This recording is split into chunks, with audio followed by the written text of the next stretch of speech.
Joining me now, Senator John Barrasso from Wyoming, Senate Republican Conference Chair. Mr. Barrasso, as always, thank you for coming on. I believe Wyoming is probably the biggest coal-producing state. By the way, let's see. Ohio's a big coal-producing state. Pennsylvania's a big coal-producing state. These statements are going to affect the elections there. West Virginia, of course, is also. But anyway, what do you make of this whole business, closing down coal? What do you make of it, sir? Well, Joe Biden and the Democrats have been living in the twilight zone over the last couple of years in terms of their attacks on available, affordable, and reliable energy. And you're right, Larry, the cavalry is going to come tomorrow. I'm asking everybody to make sure you get out and vote. Vote for Republican. We have to get rid of all of these Democrats who believe in all of these things. They have been sabotaging the American energy independence and our American energy economy. People have been suffering. So when I hear the president say no coal and then he says no drilling as well, this is an administration that has taken a sledgehammer to our American energy economy and to our American energy workers. They haven't put a dent in climate change, but they've done dramatic damage to families all across the country who are just trying to heat their homes and buy groceries and buy gas, and they're going to have to be held accountable. That's coming tomorrow. By the way, just to, this point that Biden made, I don't know, that's the royal we or the administration we or the regulatory we're going to close down coal plants across America. By what authority is he going to do that? I mean, for one thing, West Virginia versus EPA said, unless Congress authorizes this, you can't go ahead and do that. What's he talking about? We are going to close down coal plants. Well, I'm in Wyoming, the coal capital of the United States, and I know so many of these workers. They are unbelievably hardworking, wonderful people, Larry. There are over 200 coal-fired power plants in America right now. These are people who go to work, they work hard, and all they're trying to do is keep the lights on for the American public. The guys I know and women in Wyoming, when they go home, what they want is a hot shower, a cold beer, and that's about all they ask. This is an administration that's been at war with all of them. They provide 22% of all the electricity in this country. And as for Joe Manchin, look, he made his bed, as you said. He was a rubber stamp. He agreed to this Biden so-called Inflation Reduction Act, and he is going to be held accountable in West Virginia. But let me just say this, Larry. You heard the president also say no one is building any coal-fired power plants. I would say to the president of the United States, Mr. President, in China, in India, they continue to build. In China, one new coal-fired power plant is coming online every week. They have 5 coal-fired power plants in China for every one we have in the United States. So, Mr. President, what you are doing is suicide. It's economic suicide. It's national security suicide. You are hurting our nation. Well, again, Senator, I don't understand the statement, though. We are going to shut them all down. What authority is he going to use? Now, the cavalry is going to come. You're all going to take back the Senate and the House, hopefully tomorrow. So you wouldn't let that anyway. But what authority does he have to just willy-nilly shut them down? I'm unaware of any such authority. I'm unaware of any congressional authorization that would permit him to shut down coal plants.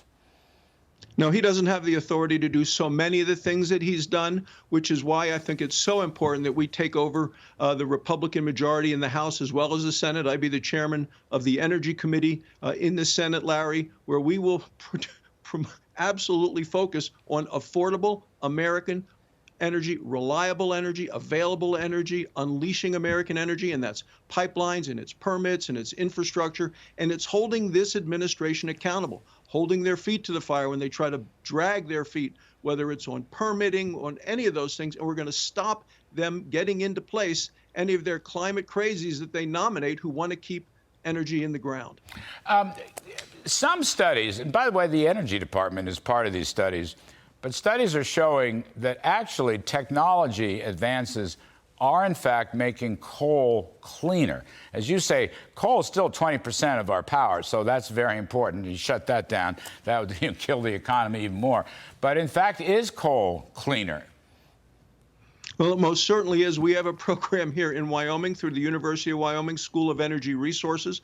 We have a testing center in Gillette, Wyoming, and have found ways to actually capture carbon dioxide and sequester it in many ways so that coal is cleaner. We want to make all energy as clean as we can, as fast as we can. But Larry, we want to do it in ways that don't raise costs for American families. This administration is so fixated on renewable energy, which isn't always reliable. You can't power this country, this economy, whether you're doing manufacturing, no matter what we're doing in this economy, you need more than wishful thinking and wind turbines and solar panels, which is why I'm so enthusiastic and encouraged by where we're going to be tomorrow on Election Day.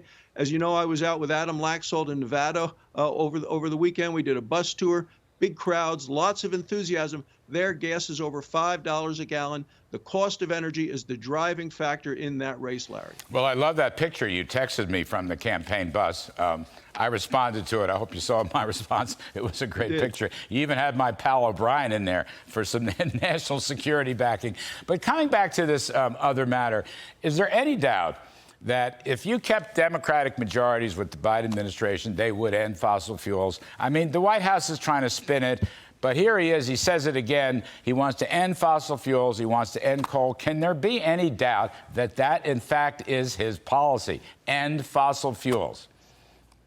No, it can't be any doubt, Larry, in any of our minds. Like, this is Hillary Clinton saying, I'm going to put a lot of coal miners out of work. It's before that, it was Barack Obama saying he's going to shut them down, and he said electricity rates would necessarily skyrocket.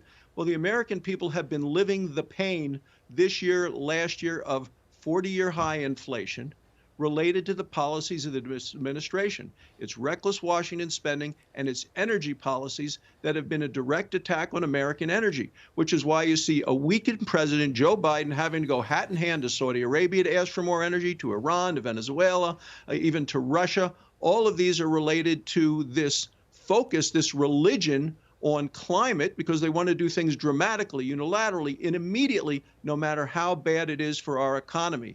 And I'll tell you, that's why it is so critically important for people to get out and vote tomorrow and reject. I believe this is going to be a rejection election. Reject the fact that the Democrats have opened the borders, brought increased crime in the cities, and have undermined our American energy security and independence. Senator, can you hear the sound of the cavalry galloping? Well, certainly in Wyoming I can, but I could in Nevada. I could in Nevada also this weekend with Adam Laxalt. People are enthusiastic to get out and to get out of office the Democrats who have brought us these terrible policies. Yeah, Adam Laxalt's a terrific candidate. He's going to be a big winner. Senator John Barrasso, thank you, sir. We appreciate it, as always.